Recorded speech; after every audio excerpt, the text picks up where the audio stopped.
Baik, Assalamualaikum warahmatullahi wabarakatuh. Selamat sore anak-anak, kita lanjutkan lagi fisiologi tumbuh dan kembang kita pada hari ini. Pada poin yang sudah saya katakan sebelumnya, bahwa ada peran hormon dalam proses pertumbuhan dan perkembangan. Dan peran hormon memegang banyak peran vital dalam proses pertumbuhan dan perkembangan itu sendiri. Dan ada banyak hormon yang berperan dalam proses pertumbuhan dan perkembangan sejak terjadinya konsepsi.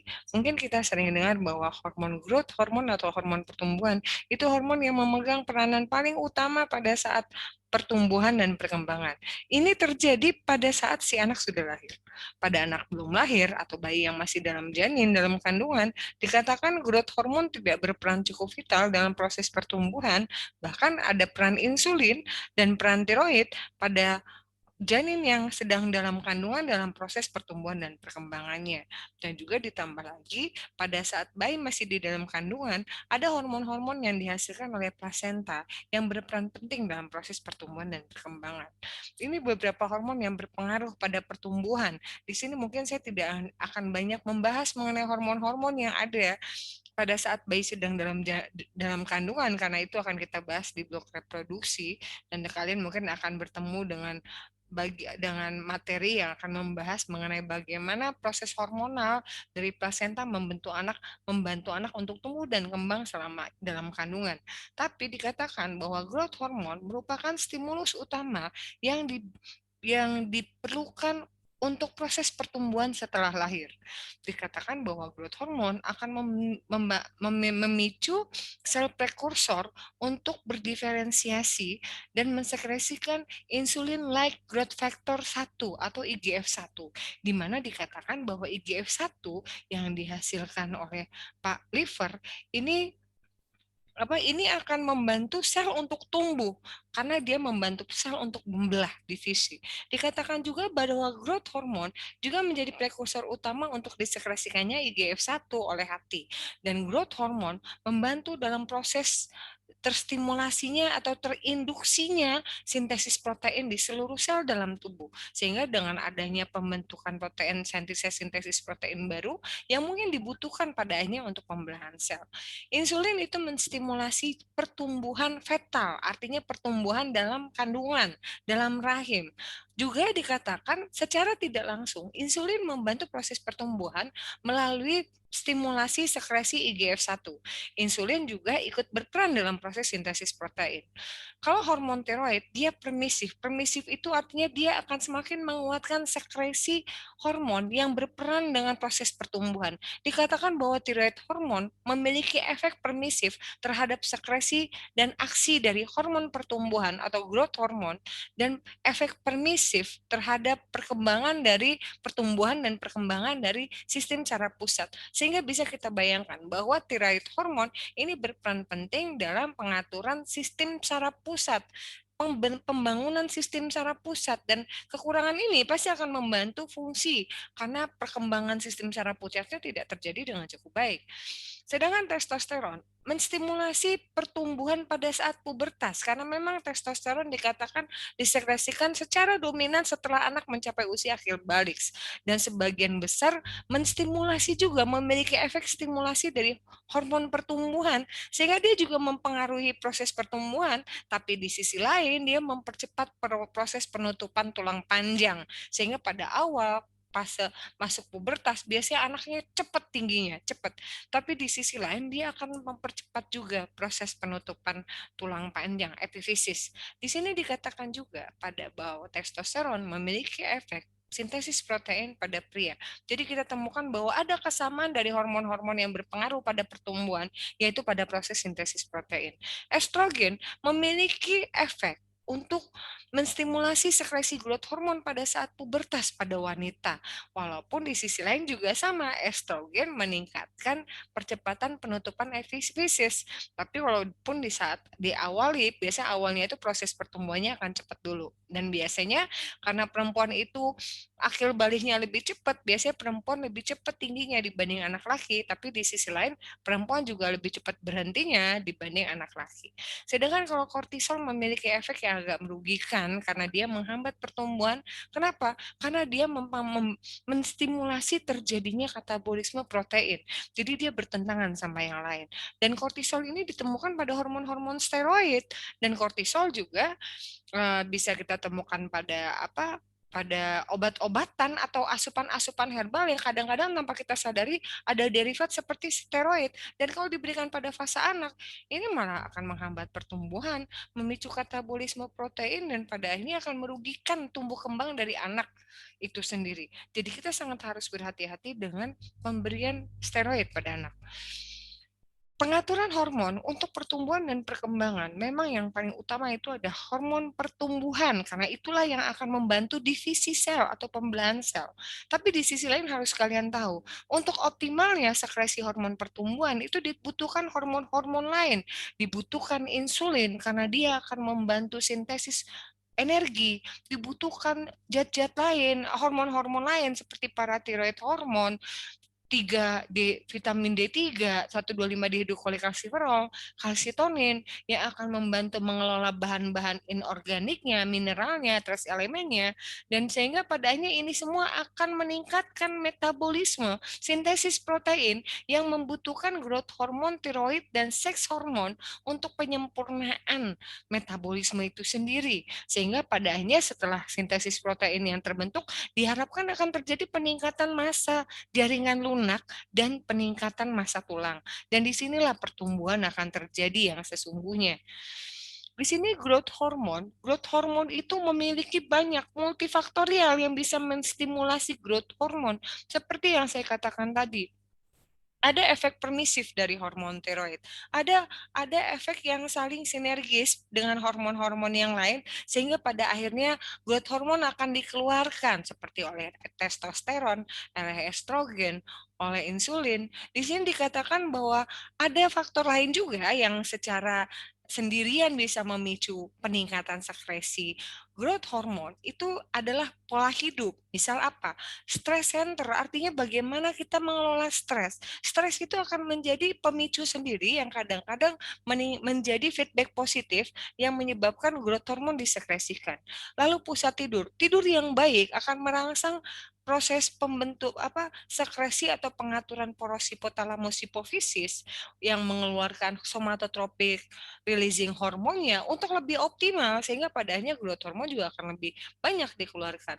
Dan chemical stimuli artinya asupan-asupan kimiawi yang tanpa kita sadari itu meningkatkan pengeluaran dari growth hormone releasing hormone atau somatotropin releasing hormone dari hipotalamus yang nanti akan merangsang hipofisis pada bagian anterior untuk mengeluarkan growth hormone, dan growth hormonnya akan bekerja di liver, akan merangsang dikeluarkannya somatomedin yang akan bekerja selain dia growth hormonnya juga akan bekerja di semua sel untuk membantu mitosis atau divisi sel, pembelahan sel. Ini somatomedin juga di sisi lain pada saat proses metabolisme itu sudah cukup, sintesis protein itu sudah cukup, growth hormone yang lari ke liver selain dia memicu insulin-like growth factor 1 tadi untuk ikut sama-sama memicu divisi sel atau pembelahan sel, dia juga akan membantu untuk merangsang dikeluarkannya somatomedin yang merupakan feedback negatif. Sehingga pada saat proses pertumbuhan itu sudah berjalan pada set point, pada dosis yang tepat dan kebutuhan sintesis protein terpenuhi, kecepatan metabolisme sudah cukup pada anak yang sedang tumbuh kembang, somatomedin akan menjadi feedback ke hipotalamus dan hipofisis untuk menurunkan sekresinya, sehingga growth hormone tidak akan disekresikan secara berlebihan. Tiroid hormon sama. Tiroid hormon tadi punya efek permisif. Dia efek permisif kenapa? Karena tiroid hormon berkaitan dengan peningkatan laju metabolisme, kecepatan metabolisme. Kita sudah melihat ada satu kata kunci kesamaan dari semua hormon yang berperan pada proses tumbuh kembang. Apa? Sintesis protein. Sehingga tiroid hormon memang pada akhirnya dengan peningkatan metabolisme yang dia stimulasikan melalui poros hipotalamus, hipofisis, dan tiroid, melalui pengeluarannya tirosin releasing hormone hormon dari hipotalamus, lalu memacu dikeluarkannya tiroksin stimulating hormon dari hipofisis anterior sampai dikeluarkannya T3 T4 oleh thyroid gland, ini akan merangsang metabolisme sel, dan peningkatan metabolisme sel ini dibutuhkan bagi sel-sel yang mau berkembang, mau dewasa, dan pada akhirnya akan membelah dan melakukan peningkatan fungsi atau kita kenal dengan tumbuh kembang. Ada banyak hal yang bisa memicu tiroid hormon ini. Bisa dari perubahan suhu. Suhu yang rendah akan menyebabkan tubuh akan beradaptasi untuk meningkatkan metabolisme. Atau ada stimulus lain dari otak yang menyebabkan tiroid stimulating hormonnya harus dikeluarkan. Dikatakan bahwa peningkatan T3 T4 sendiri akan meningkatkan metabolisme sel. Selain dia menghasilkan banyak energi yang dibutuhkan pada sel-sel yang sedang tumbuh dan kembang, dia juga meningkatkan produksi panas, sehingga dikatakan kalau T3 T4 ini memicu kalorigenesis atau produksi panas. Di sisi lain, metabolisme sel ini membutuhkan peningkatan sekresi dari growth hormone dan somatomedin. Growth hormone untuk kerjanya dan somatomedin untuk feedbacknya. Peran hormon pada tumbuh kembang. Dikatakan bahwa ada beberapa hormon yang berperan pada proses tumbuh kembang. Ada hormon tiroid, ada growth hormone, ada somatomedin seperti IGF-1, IGF-2, ada seks hormon androgen dan estrogen yang memacu percepatan pertumbuhan pada saat pubertas. Dan ada hormon lainnya seperti insulin dan glukokortikoid atau kortisol. Ini adalah hormon-hormon yang berperan dalam proses tumbuh kembang. Ini usia dari dia lahir. Bagaimana kalau growth hormone ini sangat memicu pertumbuhan sampai titik yang utama penutupan epifisis, tulang panjang. Nah, growth hormonnya baru mulai menurun karena penutupan tulang panjang kadang sudah menjadi indikasi bahwa sel-sel dalam tubuh itu sudah dewasa. Lalu dikatakan ada tiroksin. Tiroksin ini bisa kita lihat bahwa dia optimal dari awal-awal pertumbuhan. Kenapa? Karena dia menyempurnakan struktur-struktur yang sedang tumbuh dan kembang. Dan tadi sudah dikatakan bahwa tiroid sangat berperan penting dalam proses pematangan sistem saraf pusat. Lalu di sini seks hormon, seperti yang sudah saya katakan, bahwa seks hormon itu berperan dalam proses pubertas. Di sini tiroid, bahwa tiroid juga kalau di sini ada growth hormone, bahwa growth hormone itu dia langsung ke jaringan-jaringan seluruh sel yang ada di seluruh tubuh kita. Dia bekerja langsung pada sel otot, bekerja langsung pada sel tulang dengan melalui aksis hipotalamus mengeluarkan somatotropin releasing hormone inhibiting hormone yang nanti akan nyuruh ke hipofisis anterior atau anterior pituitary untuk mengeluarkan growth hormone, dan growth hormone akan bekerja langsung pada sel yang akan melakukan fungsi-fungsi metabolisme, yang akan melakukan divisi untuk memicu terjadinya mitosis, atau dia akan meningkatkan sekresinya sendiri melalui dan atau feedback negatifnya melalui sekresi IGF-1, IGF-2, somatomedin yang ada di liver. Ya.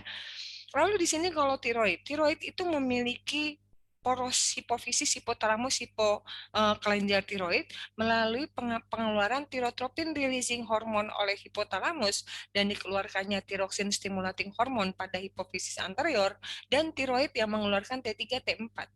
T3 T4 ini sangat meningkatkan metabolisme sehingga dikatakan T3 T4 ini memiliki efek kalorigenik atau heat production, produksi panas, dan dikatakan juga T3 T4 ini sebetulnya yang optimal itu T3, tapi yang diproduksi banyak di dalam sirkulasi darah itu T4. Hanya pada saat akan digunakan terjadi diodinasi sehingga T4-nya jadi T3, dan itu akan digunakan secara fungsional oleh sel untuk meningkatkan metabolisme sel. Peran hormon pada tumbuh kembang seperti yang saya katakan sebelumnya, pada fase fetus dikatakan growth hormone itu belum berperan, mungkin karena reseptornya belum maksimal, karena sel-selnya belum bertumbuh dengan sempurna. Tapi hormon-hormon yang berperan lebih banyak dari hormon yang dihasilkan oleh plasenta, seperti somatotropin, atau plasenta laktogen. Jadi itu luteosomatotropin, ada hormon-hormon plasenta yang memang membantu dan ada reseptornya pada tubuh fetus yang sedang berkembang di dalam rahim untuk tumbuh sampai menjadi janin yang sempurna.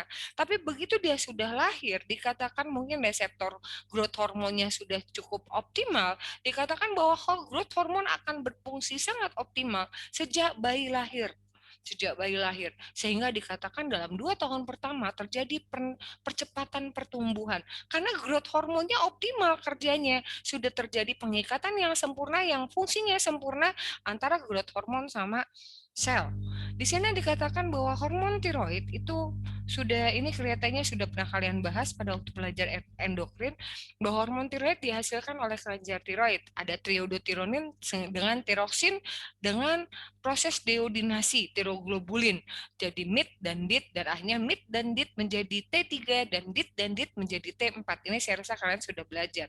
90% produk sekretoriknya adalah T4 di liver dan di ginjal, dikurangi jadi T3, dan T3 ini yang sebetulnya aktivitas biologisnya tinggi dan berperan penting dalam metabolisme sel atau peningkatan panas atau peningkatan kecepatan laju metabolisme. Dikatakan bahwa hormon tiroid ini diangkut dalam darah melalui dengan menggunakan kendaraan. Apa kendaraannya? Protein plasma. Ada 3 protein plasma yang membantu mengangkat tiroid dalam sirkulasi darah, dan di sisi lain dengan berikatan dengan protein plasma, dia jadi hemat, dia nggak mudah terbuang dalam ginjal, dia lebih, dan dia tuh jadi lebih bisa kemana-mana. Di situ ada globulin, tiroksin, tiroksin binding globulin, albumin, dan tiroksin binding prealbumin. Jadi ada prealbumin binding tiroksin, albumin, ada albumin, dan globulin binding tiroksin. Ini bagaimana gambaran fisiologi tiroid fetus. Kalau tiroid, kalau growth hormon dikatakan baru optimal sesudah lahir. Kalau tiroid ini dari fase intrauterin atau dalam rahim itu sudah sangat dibutuhkan. Apalagi sudah saya katakan bahwa perkembangan sel itu membutuhkan laju metabolisme yang cukup. Dan laju metabolisme ini dikontrol oleh hormon tiroid. Dikatakan pada kehamilan usia 9 minggu, sudah terjadi perkembangan tiroid yang sempurna. Ini sudah mengindikasikan betapa pentingnya tiroid. Karena sudah terdeteksi adanya tiroksin releasing hormone. Ini menunjukkan bahwa sudah ada aksis dari anterior pituitary atau hipofisis anterior dan tiroid. Kalau udah minggu ke-12, jadi pada trimester awal, tiroid sudah memberi peran penting dalam perkembangan tiroid, dalam perkembangan fetal dalam rahim. Sehingga bisa dikatakan bahwa bahkan ditemukan pada gestasi 1 bulan pertama sudah terjadi penyempurnaan fungsi dari hormon tiroid. Dan ini menunjukkan bahwa peran tiroid secara fisiologis dalam tumbuh kembang janin itu sudah mulai terjadi pada trimester 1 kehamilan. Di sini bisa kita lihat mulai dari terjadinya konsepsi. Di sini bisa kita lihat bahwa sudah terjadi peningkatan T4, sudah ada hormon tiroid. Dan mungkin maternal TSH-nya ini menjadi stimulasi untuk keluarnya T4. Jadi T4-nya bukan dari TSH-nya bukan dari anteriornya janin, anterior pituitarinya janin, tapi dari mamahnya. Ya, atau bisa juga karena ada HCG plasenta mungkin jadi stimulasi untuk dikeluarkannya T4. Karena apa? Karena yang bisa menstimulasi keluarnya tiroid pada tiroidnya janin itu bisa jadi bukan cuma oleh dari kelenjar tiroid para hipofisis anterior yang kita takutkan belum terbentuk secara sempurna pada fetal, tapi beberapa hormon-hormon lain yang sangat signifikan berada dalam sirkulasi janin yang sudah dihubungkan dengan ibunya melalui plasenta. Pada peran pertumbuhan, di sini bisa kita lihat bahwa fetus tidak mensekresikan hormon tiroid dalam jumlah cukup walaupun dia sudah ada. Tapi kalau misalnya dia nggak cukup, maka pertumbuhan dan kematangan otaknya akan mengalami gangguan. Sehingga sangat penting untuk mengetahui, untuk memastikan bahwa kadar tiroid dalam ibu hamil itu cukup agar hormon tiroidnya optimal, yang dihasilkan optimal. Karena dikatakan kalau fetus tidak mensekresikan hormon tiroid dalam jumlah cukup, ini akan terjadi gangguan pada proses perkembangan otak. Dan ini bisa menyebabkan defisiensi mental atau degradasi kognitif. Dan ini akan membawa dampak jangka panjang pada bayi yang lahir atau anak yang lahir dengan ibu-ibu yang kekurangan hormon tiroid. Misal pada ibu-ibu yang kekurangan yodium, karena untuk membentuk hormon tiroid, dia butuh yodium. Lalu meningkatkan efek kerja growth hormon pada jaringan. Pada keadaan tidak ada hormon tiroid, maka sekresi growth hormon juga akan tertekan. Jadi di sini tadi sudah saya katakan ada efek permisif pada hormon tiroid untuk meningkatkan stimulasi sekresi dari growth hormon. Dan pada saat tiroidnya turun, growth hormonnya turun, sehingga bayi bukan cuma tidak berkembang otaknya, tapi dia tidak berkembang secara sempurna. Biasanya bisa jadi dia akan lahir lebih kecil. Dikatakan bahwa pada ibu-ibu yang hamil dengan kekurangan tiroid atau yang ekstrim pada bayi atau anak-anak yang kekurangan tiroid atau dikenal dengan istilah hipotiroidism, biasanya pertumbuhannya terganggu. Biasanya kognitifnya kurang atau kita kenal dengan retardasi mental. Sehingga retardasi yang ditemukan pada anak-anak yang kurang tiroid ini bisa menyeluruh, bisa pertumbuhan percabangan mielinisasi sel saraf pusat sehingga kognitifnya terganggu. Rangka menjadi terganggu, jaringan lunak terganggu, dan pada akhirnya kondisinya pertumbuhan dari jaringan lunak dengan bone mass, bone tissue itu enggak balance, sehingga padanya lidah bisa jadi lebih besar, dan ini menyebabkan tidak optimalnya fungsi, ya. Makroglosia merupakan salah satu indikasi dari hipotiroid kronis yang dialami pada bayi-bayi yang lahir atau bayi-bayi yang kurang yodium. Dan kalian harus sadar bahwa hematnya yodium itu pada orang yang kekurangan yodium itu baru terdeteksi sesudah 3 bulan dia nggak makan yodium. Karena kelenjar tiroid memiliki mekanisme penyimpanan yang demikian hebat, sehingga indikasi kekurangan yodium itu kadang-kadang baru disadari sesudah 3 bulan seorang ibu itu tidak makan yodium. Ya, ini growth hormone, dikenal juga sebagai somatotropin.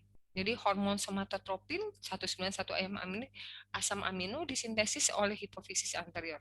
Pertumbuhan hampir semua jaringan melalui peningkatan mitosis, peningkatan ukuran sel, diferensiasi sel seperti sel tulang dan sel otot. Growth hormone terikat pada protein plasma. Separuh growth hormone berada dalam keadaan terikat yang merupakan cadangan hormon tersebut sebagai kompensasi terhadap besarnya fluktuasi sekresi hormon pertumbuhan. Jadi, growth hormone juga ada cadangannya. Dia juga punya kendaraan protein plasma. Dan hormon-hormon yang berikatan dengan protein plasma ini menjadi lebih hemat. Kenapa? Dia nggak bisa difilter sama glomerulus. Dia nggak bisa dibuang lewat ginjal. Kenapa? Albumin merupakan molekul senyawa yang paling kecil yang kadang-kadang bisa nembus filtrasi glomerular. Tapi pada protein plasma secara umum, protein plasma nggak akan terbuang oleh ginjal, sehingga penggunaan hormon yang berikatan dengan protein plasma ini jadi lebih efektif. Kenapa? Nggak bisa bebas dipakai juga, dia harus dilepas dulu dari protein plasma. Waktu paruhnya memang cepat. Dia di metabolisme hati waktu paruh 6-20 menit. Pada dewasa, sekresinya 0,2 sampai 1 mg per hari. Tapi dikatakan growth hormon basal manusia dewasa 3 nanogram per mililiter. Ini nanogram per hari. Pada anak dan prapubertas itu lebih tinggi. Karena kayak saya sudah katakan tadi ada growth spurt yang tinggi, yang cepat. Growth spurt itu percepatan pertumbuhan yang cepat pada masa tumbuh kembang, yaitu pada fase 2 tahun pertama kehidupan, sama fase di mana anak memasuki usia pubertas. Ini kita bisa lihat berat badan sama hari-hari. Ya, pada saat seorang anak kita injeksi sama growth hormone, biasanya berat badannya akan bertambah. Ya, kalian lihat bahwa pertambahan berat badannya akan lebih signifikan sangat dibanding orang yang tidak disintesis atau tidak diasup dengan growth hormone. Ini bagaimana hormon-hormon yang berperan dalam proses pertumbuhan. Prolaktin ini punya efek untuk meningkatkan proses pertumbuhan. Kenapa? Karena prolaktin memicu sintesis protein. TSH juga, ACTH juga. Walaupun di sisi lain ada efek di mana kortisol ini justru meningkatkan metabolisme protein. Tapi metabolisme protein pada orang akibat kortisol ini juga biasanya terjadi kalau misalnya protein dalam tubuh sebagai asupannya nggak ada. Artinya udah anak kurus banget, nah mungkin efek kortisol yang merugikan ini baru akan muncul. Kalau enggak, sebetulnya kortisol juga berperan penting dalam proses peningkatan metabolisme, membantu metabolisme lemak, protein, dan karbohidrat. Lalu di sini ada growth hormone. Growth hormone ini akan memicu di liver untuk dikeluarkannya somatomedin seperti insulin-like growth factor 1. Di sisi lain dia meningkatkan proses pertumbuhan atau divisi sel. Tapi di sisi lain somatomedin juga akan jadi feedback ke anterior pituitary dan hipotalamus untuk menghentikan sekresi growth hormone. Ini jadi feedback negatif juga. Tapi somatomedin ini atau IGF-1, IGF-2 ini akan bekerja secara spesifik pada tulang dan jaringan lunak untuk tumbuh, ya. Di sini kita bisa lihat ada luteinizing hormone sama follicle stimulating hormone. Ini pada saat seseorang anak memasuki usia pubertas, baru di sini poros hipotalamus dengan dengan gonadotropin releasing hormonnya aktif, sehingga pada akhirnya dia akan memicu LH-FSH dari hipofisis anterior. FH-LSH di bagian gonad ini yang pada akhirnya akan memicu seks hormon testosteron pada pria dan seks hormon androgen pada wanita, yang mana testosteron dan estrogen berperan dalam proses tumbuh dan kembang. Ini regulasi sekresi growth hormone. Sekresi growth hormone seperti yang saya katakan sebelumnya memang dikontrol sama hipotalamus. Hipotalamus itu adalah pusat pengaturan semua hormon. Dia punya releasing hormone, dia punya inhibiting hormone. Hipotalamus akan mensekresikan growth hormone, releasing hormone, dan inhibiting hormone, inhibiting faktor, atau suka dibilang dengan somatostatin. Somatostatin ini menjadi feedback untuk dihentikannya sekresi growth hormone. Grelin merupakan sintesis dan sekresi getah lambung yang dikatakan menstimulasi aktivitas growth hormone, dan dikatakan pada anak-anak remaja, anak-anak yang sedang tumbuh kembang, grelin ini disekresikan jauh lebih banyak, dan ini yang jadi alasan kenapa anak-anak yang sedang tumbuh dan kembang biasanya bawaannya lapar. Kenapa? Grelin ini bikin perut kita lapar, lambung kita kerasa pengen makan terus. Sedangkan sekresi growth hormone releasing factor ini yang dihasilkan oleh hipofisis ini episodik, artinya nggak terus-terusan. Begitu juga somatostatin ini juga nggak terus-terusan. Jadi mereka balance, mereka seimbang, sehingga kebutuhan metabolisme yang dibutuhkan dalam proses tumbuh kembang untuk penggunaan untuk menghasilkan sintesis protein atau untuk memproduksi struktur yang memfasilitasi divisi sel atau pertambahan banyak sel itu bisa dibantu manakala ada keseimbangan antara poros-poros hipotalamus, hipofisis, dan sel itu sendiri. Di sini kita lihat bahwa hipotalamus menghasilkan growth hormone releasing hormone dan growth hormone inhibiting hormone atau somatostatin. Yang tadi jadi feedback negatif ini somatostatin. Kalau yang somatomedin itu kelihatannya dia bukan feedback negatif ya. Dia sinergi sama-sama. Jadi dia menguatkan sekresi growth hormone. Di sini direct effect. Saya tadi salah ngomong, bukan somatomedin yang feedback negatifnya somatostatin. Kalau somatostatin juga dikeluarkan di saluran cerna, tapi somatomedin sendiri itu masih sinergis dengan growth hormone, ya. Walaupun tadi di awal kelihatannya ada juga mungkin kalau sudah berlebihan peningkatan somatomedin akan menjadi feedback untuk dihentikannya sekresi growth hormone, ya, karena artinya IGF-nya sudah cukup, sudah banyak, growth hormonnya harus negatif. Jadi ada somatostatin dan ada somatomedin. Kalian harus memahami itu.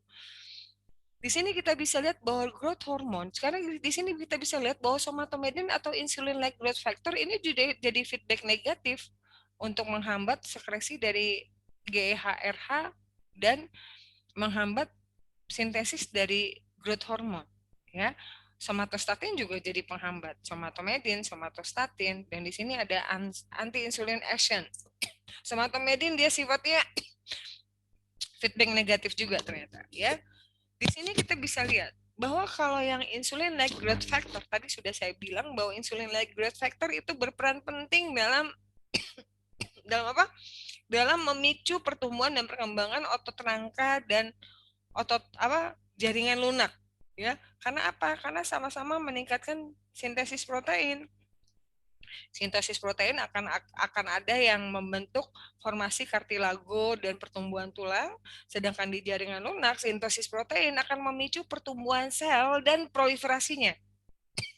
Sedangkan kalau di sisi lain growth hormone ini ada efek aksi anti insulin. Sehingga pada akhirnya kenapa anti insulin? Karena kalau insulin kan dia fungsinya menyimpan glukosa jadi glikogen. Sedangkan sedangkan growth hormone ini butuh glukosa sebagai sumber energi. Otomatis pada akhirnya di jaringan lemak dia akan meningkatkan pemecahan jaringan lemak, dan di sisi lain pada metabolisme karbohidrat dia akan karena dia menghambat insulin, glukosanya jadi nggak bisa disimpan, glukosanya harus diada sebagai stok energi yang akan digunakan dalam proses metabolik pada waktu tertentu, pada set point tertentu, pada anak-anak yang sedang tumbuh. Sehingga mungkin karena alasan inilah kenapa, karena growth hormone yang tinggi, biasanya anak-anak yang sedang tumbuh seharusnya dia nggak gemuk. Di sini faktor yang mempengaruhi sekresi growth hormone, ya. Ada defisiensi dari substrat energi hipoglikemik. Jadi ini yang meningkatkan sekresinya situasi yang berlawanan. Pada saat gula darah turun, pada saat penurunan deoksi glukosa, pada saat kita latihan, pada saat kita puasa, ini dikatakan meningkatkan sekresi. Ini meningkatkan sekresi. Jadi pada saat kita puasa gula darahnya turun. Pada saat kita latihan terjadi peningkatan kebutuhan energi.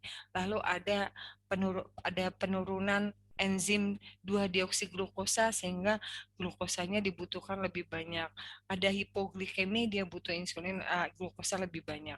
Lalu peningkatan kadar sirkulasi dari asam amino tertentu, misalnya protein daging, lalu infus arginin dan beberapa asam amino lain. Dan yang termasuk meningkatkan sekresinya itu adalah glukagon.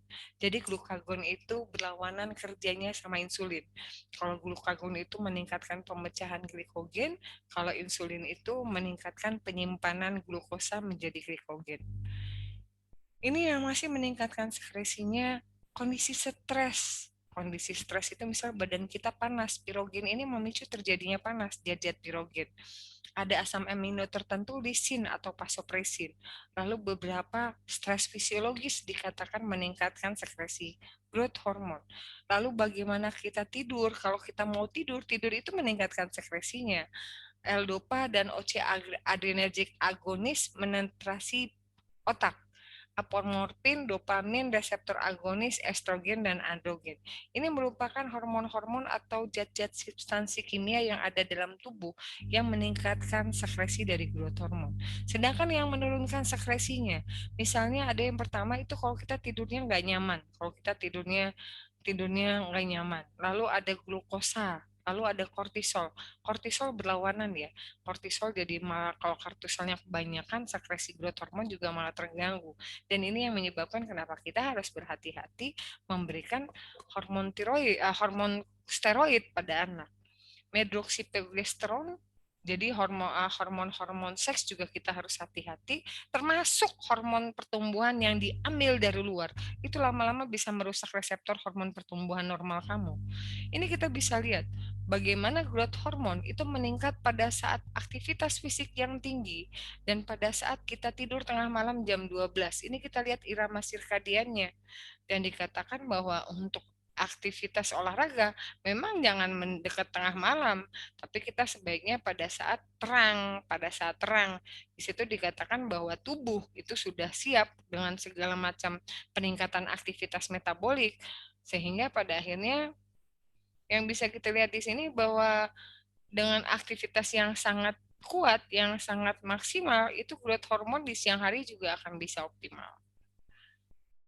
Di sini bagaimana hipotalamus melalui growth hormone releasing hormone maupun growth hormone inhibiting hormone atau somatostatin merangsang dikeluarkannya growth hormone dari hipofisis anterior. Dan growth hormone dari hipofisis anterior akan merangsang ginjal liver untuk mengeluarkan insulin like growth factor 1 dan 2 atau somatomedin yang pada akhirnya akan merangsang agar gula darah tetap pada kadar yang dibutuhkan untuk metabolisme. Dan di sini pada saat kalau pada saat HCG ini kalau pada saat ini hmm, kalau dia inhibisi yang keluar, dia akan menghalangi dikeluarkannya growth hormone. Sehingga pada akhirnya kalau growth hormonnya kurang, ini biasanya gula darahnya akan turun. Dia akan turun biasanya, ya. Dan ini kalau dibiarkan terus, ini bisa menyebabkan yang kalian kenal dengan hipoglikemik. Kenapa? Karena penghambatan dari growth hormone inhibiting hormone. Somatomedin merupakan polipeptida faktor pertumbuhan endokrin, parakrin, autokrin, terutama pada IGF-1 sama IGF-2. Kalau somatomedin C itu IGF-1. Mirip dengan insulin kecuali rantai C yang tidak terpisah. Dan somatomedin mirip sama insulin, dia juga feedbacknya negatif terhadap sekresi growth hormone. IGF-1, ini mungkin kalian masih terlalu jauh untuk baca ini. Ini mekanisme kerja growth hormone. Ini natrium retention, penurunan sensitivitas insulin, lipolisis, IGF-1. Sintesis protein, perkembangan epifisis, sehingga IGF-1 yang bekerja pada tulang dan pada jaringan lunak. Insulin-like activity, antilipolitic activity, protein sintesis, dan epiphyseal growth. Efek growth hormone pada fungsi utama primernya, dia pertumbuhan ke atas. Growth hormone meningkatkan sintesis protein dengan meningkatkan ambilan asam amino dan merangsang transkripsi dan translasi mRNA. Jadi dia merangsang sintesis protein sehingga jaringan-jaringan baru akan mudah tumbuh, sehingga sel akan lebih mudah mempersiapkan proses divisi atau pembelahan. Dan GH menurunkan katabolisme protein dan memobilisasi zat lemak, asam lemak sebagai sumber energi dari jaringan adiposa. GH mempengaruhi metabolisme karbohidrat. Kelebihan growth hormone menurunkan penggunaan karbohidrat dan mengganggu ambilan oleh sel, menimbulkan glukosa intoleran dan akan menstimuli sekresi insulin. Jadi growth hormone ini juga memiliki efek permisif dengan insulin. Walaupun dia di sisi lain dia menghambat insulin sama growth hormone berhadap-hadapan, tapi di sisi lain tetap saling membutuhkan. Kenapa?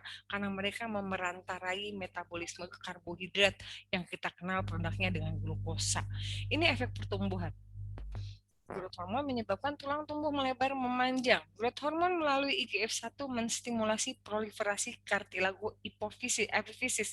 Jadi lempeng tulang rawan panjangnya itu semakin banyak.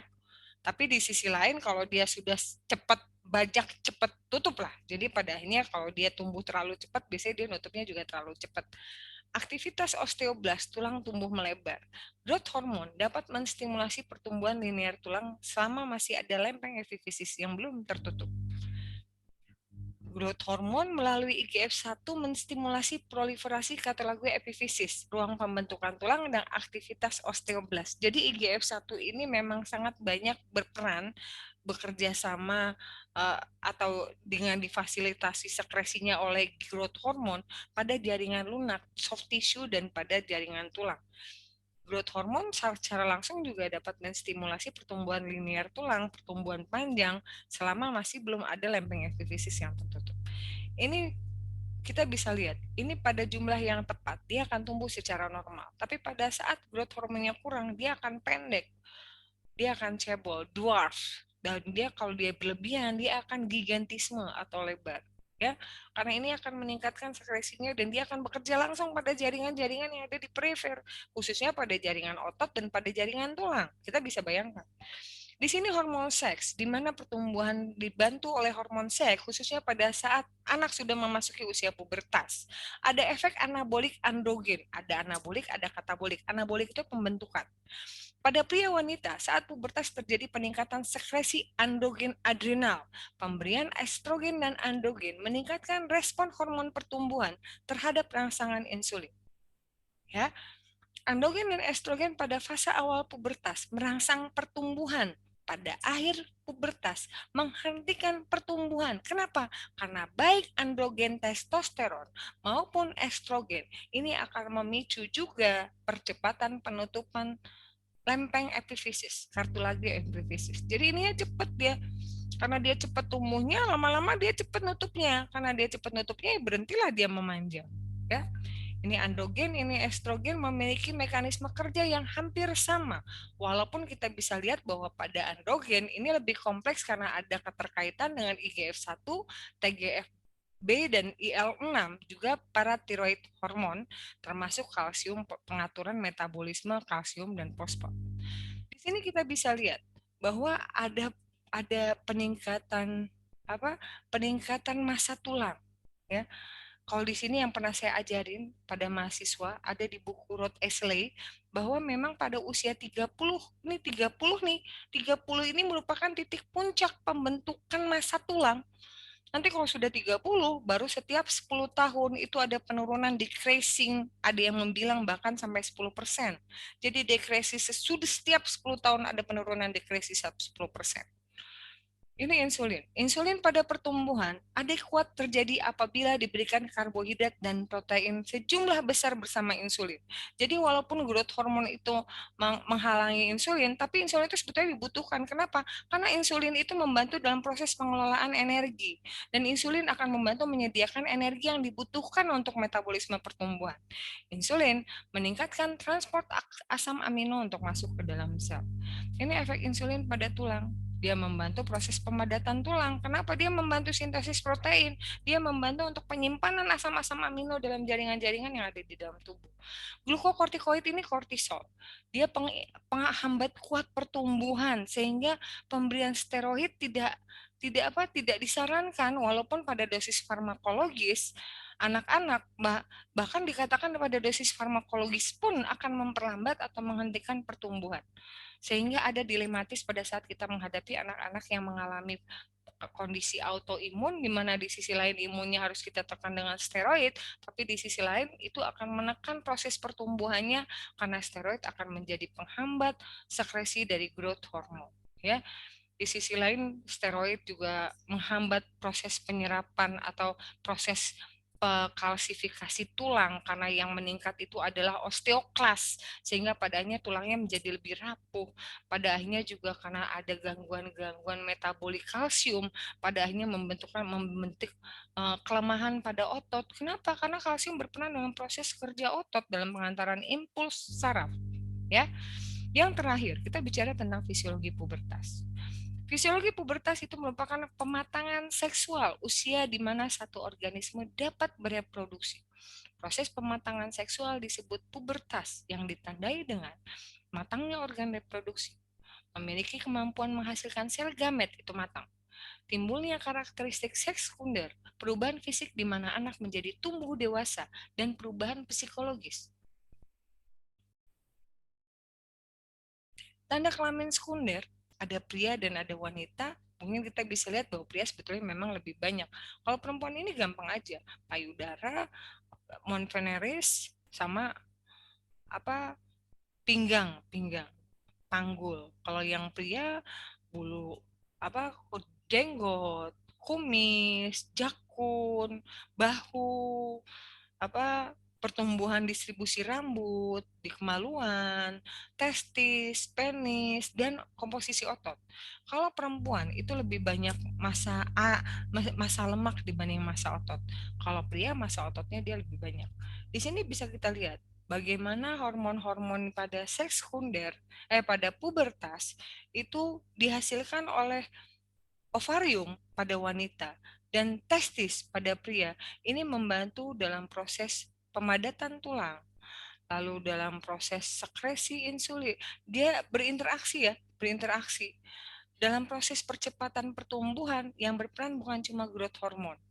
Ada growth hormone, ada insulin like growth factor 1, ada insulin, ada estrogen, testosteron, dan ada LH-FSH yang secara tidak langsung memicu dikeluarkannya estrogen dan testosteron. Secara spesifik, LH yang paling memicu dikeluarkannya estrogen dan testosteron. Ini tahapan pubertas. Ada prepubertal ini pada tahapan 8 sampai 9 tahun, di mana dikatakan aksis hipotalamus hipofisisnya belum masih stagnan dia. Dia belum berkembang secara maksimal, masih dalam proses, dan ditandainya pematangan hipotalamus itu dengan ditemukannya LH atau ditemukannya peningkatan titer LH ya dan hormon seks. Tapi di sini dikatakan pada tahap prapubertas ini biasanya pada anak laki-laki sudah terjadi peningkatan dehidroepiandrosteron, androstenedion.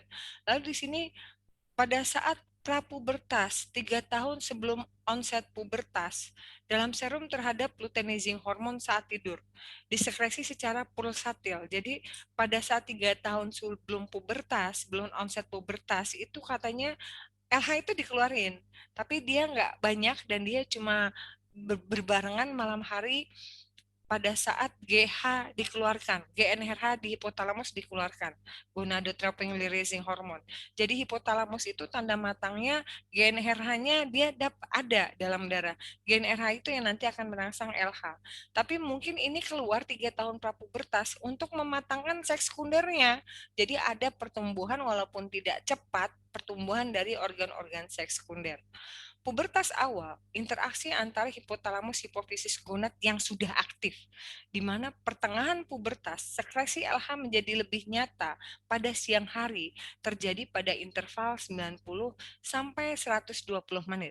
Sedangkan kalau pada wanita, itu sudah ditemukan ada siklus menstruasi dan dikatakan dia sudah matang pubertasnya kalau ditemukan ovum. Karena pada awal-awal menstruasi biasanya masih anovulatorik, artinya belum ditemukan ada sel ovum dalam menstruasi sesudah dalam siklus menstruasinya, ya.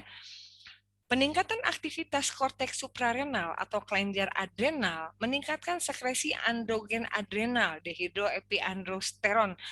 Pada pria, DIAS ini berperan dalam proses pematangan struktur-struktur organ gonad. Jadi bukannya tidak ada guna, ada reseptor yang berbeda antara DIAS sama testosteron. Terjadi mulai usia 6 sampai 8 tahun sebelum terjadi peningkatan LH dan hormon seks lain. Jadi kalau DIAS ini nggak spesifik pada perkembangan organ seks pria, tapi dia lebih ke arah peran metabolismenya dan peran perkembangan dari anak pria. Bertanggung jawab terhadap penampakan rambut aksila dan pubis pada wanita. Karena DIAS ini dihasilkan oleh kelenjar adrenal dan itu juga ditemukan pada anak wanita. Itu memang dikatakan DIAS ini berperan dalam penampakan rambut aksila dan pubis pada wanita. Selama masa anak, hipotalamus sangat sensitif terhadap umpan balik negatif yang dihasilkan oleh sejumlah kecil estrogen atau estradiol dan testosteron. Saat pubertas, sensitivitas hipotalamus menurun, dan disinilah pada saat sensitivitas hipotalamus menurun, mulai terjadi pulsasi peningkatan sekresi GnRH saat pubertas. Kenapa? Karena hipotalamusnya sel-sel yang menghasilkan GnRH-nya udah matang. Akhirnya GnRH-nya dikeluarkan, hipofisis anterior mengeluarkan FSH-LH, ovarium berespon mensekresikan estrogen, testis berespon dengan menghasilkan testosteron. Faktor yang mengaktifkan atau menekan neuron hipotalamus yang bertanggung jawab terhadap sekresi GnRH belum diketahui. Tapi sebetulnya hipotalamus ini sebetulnya kalian nanti pada saat belajar hormon, kalian akan temukan bahwa di ovarium itu ada yang namanya inhibin. Inhibin ini yang akan jadi feedback ke hipotalamus, mungkin ke hipofisis juga, dan bisa juga apa estrogen atau testosteron yang dihasilkan oleh gonad ini menjadi feedback untuk mengaktifkan atau menekan neuron hipotalamus yang bertanggung jawab terhadap GnRH. Ini saya rasa ini ilmunya udah lama. Kalau yang terbaru kita udah tahu siklusnya, arahnya dari GnRH ke LH-FSH ke estrogen kalau pada ovarium dan testosteron kalau testis. Ini faktor yang mempengaruhi mulainya pubertas. Ada genetik, ada nutrisi, tinggi dan berat badan rasio, ada maturasi dari hipotalamus, ada onset dari aktivitas adrenal, kelenjar adrenal yang menghasilkan androgen. Ya. Ini onset pubertas kalau pada perempuan 8-19 tahun, menarche terjadi pada onset tender 4, laki-laki 9-14 tahun. Terlambat bila perempuan lebih dari 13 tahun dan pada tidak terjadi menarche pada 15 tahun, sedangkan pada pria tidak terjadi perubahan ukuran testis pada usia 14 tahun. Karakteristiknya kalau perempuan 1-2 tahun lebih awal dari pria. Puncak kecepatan tertinggi 2 tahun lebih cepat dari pria. Pubertas mencapai waktu singkat, badan dewasa dan pematangan seksual tercapai setelah 4 tahun saat terjadi perubahan fisik pertama. Hormon yang dominan estrogen. Kalau pada pria 9-17 tahun dia lebih lama tapi dia lebih lambat tapi dia lebih lama. Pubertas sempurna 6 tahun saat terjadi perubahan fisik pertama. Jadi kalau perempuan itu lebih cepat ya. 2 tahun aja dia sudah cepat, 4 tahun aja udah matang sempurna. Tapi kalau pria 6 tahun dulu, makanya dia juga lebih lama. Hormon itu testosteron. Perubahan somatiknya tinggi badan, berat badan, seks sekunder. Kalau wanita ada telarch, pertumbuhan payudara 8-13 tahun, puberts, pertumbuhan rambut pubis, rambut aksila, masa lemak tubuh. Menarche 2-5 tahun kemudian. Kalau pada pria, pertumbuhan testis pada 9 tahun diikuti penampakan seks sekunder, rambut pubis, aksila, wajah, perubahan suara, peningkatan massa otot dan tulang. Ini yang saya takutkan kalau anak kita sekarang ini rata-rata makan ayam-ayam potong itu banyak hormonnya adik-adik. Itu yang saya pikirkan mungkin menjadi salah satu sebab kenapa sekarang anak-anak banyak yang tinggi, banyak yang gede, banyak yang obesitas, dan banyak yang cepat menarche atau adrenarche-nya. Klasifikasi maturasi seksual ada dari Marshall dan Tanner mendeskripsikan perubahan pubertas dengan skala rata-rata maturasi seksual SMR. Perempuan pertumbuhan rambut pubis payudara, pria pertumbuhan genitalia dan rambut pubis. Ini ada contohnya, ada stage 1, stage 2, stage 3, stage 4, dan stage 5. Kalau perempuan juga ada 5 stage dan ini gambarannya. Ini jadi kalian bisa lihat ya, kalau yang pada pria pertumbuhan genitalia eksterna, penis sama testis. Kalau perempuan pertumbuhan payudara. Kalau pada pria pertumbuhan rambut pubis, pria dan wanita.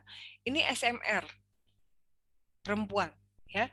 Di sini kita bisa lihat ada 5 fase ya, pada pertumbuhan dari rambut pubis sama perubahan genitalia apa yang estrogen ya. Mungkin dari siklus menstruasinya juga, dari ini kalau di sini kita lihat dari keputihan ya. Ini bisa lihat bahwa SMR kalau pada anak laki, anak perempuan dilihat dari pertumbuhan payudara sama pertumbuhan rambut kemaluan. Ini kalau pada pria kita lihat dari skala Tanner, di mana di sini kita lihatnya dari pubik, rambut kemaluan, penis sama testis atau skrotum. Ya, di sini ada ukurannya. Ukuran testis ini menggunakan orchidometer. Kalau saya nggak salah ada titik 4 mililiter. Nah, kalau udah lebih dari 4 mililiter, dia mulai masuk ke dewasa. Ini perubahan fungsi gonad pada pubertas. Ini pria ya, perubahan di mana pada akhirnya ukuran testis bertambah besar, testosteron meningkat, pubertal growth spurt atau pelaju pertumbuhan pubertasnya meningkat, testosteron pubertas meningkat lebih dari 20 kali lipat, 300 sampai 1200 nanogram per desiliter. Spermatogenesis mulai terjadi usia 14 tahun. Ini udah bisa membuahi ini peningkatan estradiol selama masa pubertas sebagai hasil sekresi dari testis dan konversi hormon lain menjadi estrogen. Ini fungsi gonad ovarium juga sama, estrogen prapubertas dia kurang. Estrogen kurang dari 10, ini prapubertas. Saat usia 10 tahun ini baru meningkat 2 kali lipat. Kalau yang pria bisa sampai 20 kali lipat, kalau perempuan cuma 2 kali lipat karena perempuan memang per bulanan ya, di mana pertumbuhan organ genital perempuan juga meningkat dari mount pubis, labia majora minora, dari vagina, rugenya bertambah, dari uterus rasionya meningkat, dan ada 30.000 folikel primer yang ada pada saat dia lahir. Tapi pada saat dia pubertas, kita lihat bahwa sudah ada pengaturan dari hipofisis, hipotalamus, hipofisis langsung ke growth hormone dan pada akhirnya juga gonadal dan adrenal steroidogenesis. Jadi ini adalah hormon-hormon yang mempengaruhi pada saat pubertas. Banyak ya anak-anak.